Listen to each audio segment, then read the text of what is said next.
ভোর ৩টার দিকে বৃষ্টি ও বন্যার জেরে মহন্ত চৌধুরীপাড়া জেবি স্কুলে আশ্রয় নিতে হয়েছে ২৬টি পরিবারের ৯৬ জনকে। মান্দাই থানার পুলিশ তাদের উদ্ধার করে স্কুলে নিয়ে আসে। অভিযোগ, আশ্রয় নেওয়া মানুষদের এখনও পর্যন্ত শুধু মুড়ি ও জলের বোতল দেওয়া হয়েছে।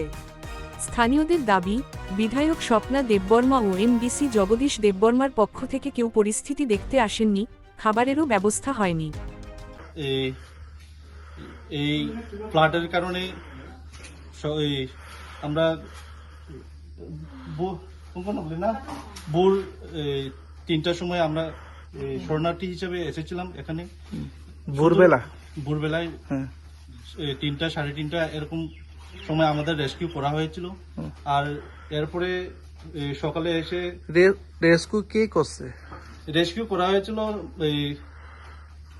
মান্দাই থানা থেকে রেস্কিউ করা হয়েছিল আমাদের। আর আসার পরে প্রথমে সকালে এসে আমাদেরকে শুধু মুড়ি আর জলের বোতল এটুকুই দেওয়া হয়েছে, কিন্তু এখন পর্যন্ত খাওয়ার ব্যবস্থাগুলি পেয়েছে?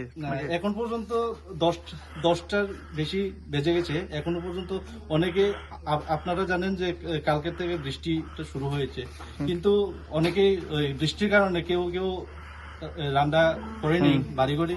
আর কালকে থেকে এখন পর্যন্ত কোনো খাওয়া দাওয়া হয়নি, শুধু 4-5টা মুড়ির প্যাকেট আর জলের বোতল দিয়ে আমাদের থাকতে হয়েছে। এরকম অবস্থা দিন কাটাচ্ছে না। এখন পর্যন্ত কোনো আমাদের এখানে হেল্পের জন্য কোনো এমডিসিও আসেনি, আর কোনো এমএলএ আসেনি এখন পর্যন্ত। এমএলএ কে এখানে? এখানে এমএলএ হলো স্বপ্না দেববর্মা, আর এমডিসি হলো জগদীশ দেববর্মা।